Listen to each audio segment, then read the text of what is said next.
Jadi kalau Jatman sudah seperti itu, melarang anggotanya menghadiri undangan PBNU, terus dia akan membesarkan kerajaannya di Pekalongan, barangkali ini sebuah bentuk pembangkangan. Harus tegas PBNU. Jatman ini juga merupakan satu organisasi yang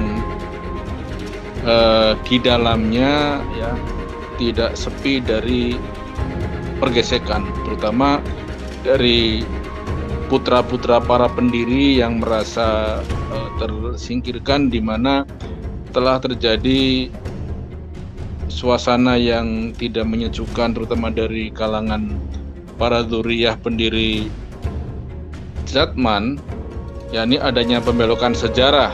Ini satu situasi yang saya kira juga perlu kita prihatinkan, di mana oleh Habib Lutfi ya dilakukan satu perubahan sejarah tentang siapa-siapa pendiri yang tadinya di sana ada versi di mana pendirinya adalah di dalamnya diantaranya ada Mbak Musli dari Meranggen, terus Mbah Kiai Nawawi Berjan Purworejo dan lain-lain, itu dinafikan ya pada sejarah Jatman di era Habib Lutfi. Dan ternyata pergesekan itu sekarang lebih terasa, di mana banyak hal-hal yang dilakukan oleh Habib Lutfi yang justru tidak seirama dengan PBNU. Nah, persoalan adanya AHU ini yang barangkali perlu saya kasih garis bawah secara tegas, bahwa memang AHU ini merupakan legal standing yang diupayakan untuk dimiliki oleh sekian banyak perkumpulan. Nah, cuma ada beberapa hal yang perlu dicermati terkait dengan AHU. Ada beberapa organisasi atau perkumpulan yang memang mutlak harus punya AHU, tetapi ada juga yang tidak. Nah, sebagai contoh, NU adalah sebuah ormas keagamaan. Dia merupakan induk dari semua banom dan lembaga-lembaga yang berafiliasi ke NU. Nah, terhadap banom-banom yang senafas dengan NU, maka ketentuan dari Kementerian Dalam Negeri terkait dengan statement bahwa NU dan banom-banomnya tidak perlu mengadakan registrasi ulang terkait dengan badan hukum, karena sejak tahun 1930-an kalau tidak salah itu sudah berbadan hukum. Nah, maka banom-banom, lembaga dan lajnah yang senafas legal standingnya dengan NU, maka dia tidak perlu pakai AHU. Nah, seperti Jatman contoh. Jatman ini merupakan satu perkumpulan yang senafas dengan NU, tidak ada hal yang spesifik, maka dia tidak layak punya AHU. Nah, siapa yang punya hak punya AHU? Ya, seperti organisasi profesi. Nah, ini memang spesifik ini. Dan kedua, organisasi politik. Ini yang memang harus punya AHU. Tidak sama dengan, karena apa? Undang-undangnya yang berbeda. Nah, seperti Himanu contoh, ya. Ini yang konkret saja. Himanu ini kan himpunan advokatul ulama. Dia merupakan organisasi advokat ya yang menaungi sekian banyak profesi advokat. Dan karena ia penegak hukum, maka Himanu harus punya AHU sendiri dan tidak boleh berada dalam naungan Nahdlatul Ulama. Meskipun Himanu terlahir ya dan dibidani oleh tokoh-tokoh besar NU, dan dengan demikian memiliki hubungan historis dan emosional dengan NU. Nah, organisasi yang sejenis ini banyak, di antaranya juga ada ISNU ya, Ikatan Sarjana Nahdlatul Ulama. Kalau dia punya AHU itu bisa, karena dia merupakan organisasi profesi ya, dan dia bernaung di satu undang-undang tersendiri. Ini boleh. Nah, makanya ketika Ketua Umum PBNU Gus Yahya Stakuf ini menyampaikan statement bahwa tidak kurang dari 700 perkumpulan yang menggunakan label NU itu terdaftar di Kemenkumham. Ini artinya apa? Bahwa banyak ya elemen masyarakat, lembaga pendidikan, politik dan macam-macam yang terdaftar di AHU itu di belakangnya ada elemen Nahdlatul Ulama. Ini banyak. Maka saya katakan terhadap perkumpulan yang spesifik dan profesional itu memang layak punya AHU. Nah, maka kalau ada pertanyaan, lah di NU kan juga ada Ansor, ada LPBH-NU. Nah, kalau Ansornya tidak harus pakai AHU karena dia sudah bernaung dalam Akta Nahdlatul Ulama. Tapi LBH-nya atau LPBH-NU itu bisa punya AHU karena dia menaungi wilayah profesi. Ini semacam leg spesialis begitu, ya.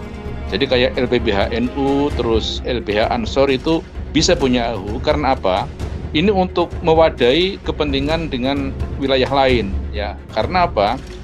LPBH-NU maupun LBH Ansor itu ketika dia harus bersaing dengan LBH yang lain di Kemenkumham dalam rangka untuk menangani perkara-perkara prodeo atau perkara-perkara yang non-profit. Nah, itu kan ada bantuan dari pemerintah untuk bantuan hukum. Nah, di situ syarat mutlak bahwa siapapun yang harus menangani perkara prodeo atau non-profit itu harus memiliki AHU. Nah, itu LBH, Himanu, terus LPBH-NU itu bisa punya AHU. Nah, tetapi saya tidak memandang ada urgensinya Jatman harus punya AHU, nggak ada, ya, karena itu senafas dengan ruh perjuangan Nahdlatul Ulama dan nggak ada kepentingan spesifik yang interestnya itu di bawah naungan undang-undang tertentu, ya, karena undang-undang Jatman juga di bawah undang-undang keormasan, begitu pula NU. Nah, kalau kayak advokat kan di bawah undang-undang keadvokatan, LBH juga di bawah undang-undang bantuan hukum. Nah, ini ada sedikit spesifik.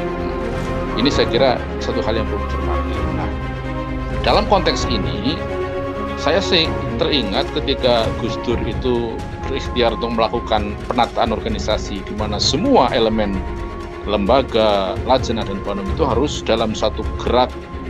Nah, ini sudah dimulai zaman Gus Dur. Seperti sekolah-sekolah ma'arif, ya, itu mau ditertibkan semuanya pakai NU, ya, jangan terjadi bahwa yayasan tertentu itu memiliki kiprah tersendiri di luar jangkauan NU. Nah, sehingga sampai yayasan saja itu diharapkan oleh Gus Dur waktu itu tetap dalam satu yayasan yang dimiliki oleh PBNU. Ya, termasuk legalitasnya. Nah, ini. Maka ikhtiar zaman Gus Dur ini harus ditegakkan terus oleh Gus Yahya ini. Jangan sampai kendor untuk menghadapi situasi ini. Nah, maka kalau ada perlawanan dari Jatman, ya saya kira harus bijaklah PBNU untuk memberikan satu sikap yang bijak tetapi tegas, jangan sampai loyo, ya, jangan sampai kalah dengan gerakan pengurus Jatman sekarang yang saya kira sudah sedikit, ya, di luar rel. Saya kira itu, Mas Yusuf. Ya, kalau tidak salah juga itu Jatman ada SK notaris, ya, dimasukkan ke notaris. Kemudian, menotaris kemudian Menkumham. Nah, ini apakah sebuah hal yang wajar di sebuah banom NU atau tidak ini, Mas Sofik? Gini, seperti yang saya katakan tadi, sepanjang legal standingnya itu sama dengan PBNU, maka tidak penting AHU. Seperti Jatman, Ansor, Fatayat, Muslimat, itu tidak perlu punya AHU karena landasan hukumnya sama, ya, ini undang-undang keormasan gitu. Lain dengan LBH-nya, contoh LBH-NU, LBH Ansor, dan kayak Himanu, ya, walaupun Himanu bukan banom, ya, tetapi ini merupakan perkumpulan yang spesifik. Nah, berlaku hukum lex spesialis, ya. Jadi ada dalam istilah lex spesialis derojat legis generalis. Artinya apa? Ada hukum khusus yang berlaku bagi perkumpulan yang spesialis ini dan menafikan hukum umum. Nah, maka ini untuk Jatman ya sangat tidak etis gitu loh, karena Jatman bukanlah perkumpulan spesifik. Saya kira itu. Ya, kalau dalam bunyinya ini kan sebuah perkumpulan, artinya sama dengan PBNU, ya. Ini dengan betul. NU adalah ada perkumpulan. Ini bisa menjadikan sebuah interpretasi bahwa Jatman ini sudah menjadi sebuah ormas sendiri atau seperti apa ini, Pak Taufik? Kita tarik korelasinya sehingga Jatman pun memberikan instruksi, walaupun ini status kepengurusannya sudah demisioner, 20 September 2023 itu udah selesai, tetapi sampai sekarang belum ada muktamar, kemudian mengeluarkan instruksi bahwa untuk tidak menghadiri acara silaturahmi yang digelar PBNU. Ini bagaimana nih Mas Taufik? Ya, saya sangat sayangkan sikap dari Jatman yang seolah-olah dia sudah overconfident gitu. Dia merasa menjadi raja kecil dari kebesaran Nahdlatul Ulama. Ini yang saya kira perlu diperhatikan oleh para masyayikh, oleh para pendiri Jamiah Thariqah ini, dan oleh ya terutama para muhibbin lah yang masih bernaung di bawah Jatman, agar sadar untuk tidak ya menjerumuskan Jatman lebih jauh ya dari apa yang kita bayangkan. Sebab kalau seandainya karena overconfident tadi, terus Jatman akhirnya mendeklar untuk keluar dari PBNU, toh kita sudah punya AHU. Ini boleh-boleh saja, tapi kan ini malah petaka bagi kebesaran Nahdlatul Ulama dan bagi para kiai yang sejak awal itu nguri-nguri jamaah ini, nguri-nguri jamiah ini agar tetap dalam naungan NU, tapi karena ada kepentingan tertentu, ada visit interest dari oknumnya, maka terbawalah kepada arus yang menyesatkan menurut saya. Jadi sekali lagi saran saya kepada teman-teman yang ada di sekitar Jatman, ya kan di sana juga banyak pakar hukum, banyak ahli hukum, untuk tidak membawa Jatman ini jatuh terjerembab ke lembah nista. Sebab kalau sudah dia lepas dari koridor NU, ya nanti gampang dipecel kan begitu. Gitu Mas. Kalau saya baca kembali ADART NU ya PBNU, bahwa salah satu banom adalah Jatman, Jamiah Ahli Thariqah Mu'tabaroh An-Nahdiyah. Itu masih di situ di ADART-nya. Tetapi apakah sebuah organisasi banom bisa mendeklarasikan secara sepihak bahwa kami keluar dari organisasi atau struktur PBNU? Yaitu sebagai praktek pembangkangan. Jadi bisa saja dia mendeklar keluar dari NU ya, dan dia bisa karena dia sudah punya AHU gitu loh. Tapi kan ini pembangkangan. Dia tidak taat pada ADART gitu loh. Jadi kalau Jatman sudah seperti itu, melarang anggotanya menghadiri undangan PBNU, terus dia akan membesarkan kerajaannya di Pekalongan, barangkali ini sebuah bentuk pembangkangan. Dan harus tegas PBNU. Ya karena jelas dia pun harus tunduk patuh pada ADART NU sebagai banom gitu. Dan kuat mana antara banom dengan AHU? Ya kuat ADART NU daripada AHU. Ya. Karena dia sudah berkomitmen untuk menjadi banom sejak awal, ya kan? Sejak muktamar di Semarang. Nah, kok tahu-tahu sekarang dia melakukan pembangkangan, terus menganjurkan anggotanya untuk tidak menghadiri undangan PBNU, ini kan satu ironi yang perlu kita prihatin bersama gitu. Mas Taufik, apakah Gus Yahya ini berani atau PBNU berani menindak secara tegas seperti desakan-desakan dari netizen, tindak tegas, kemudian langsung take over gitu kan karena sudah demisioner?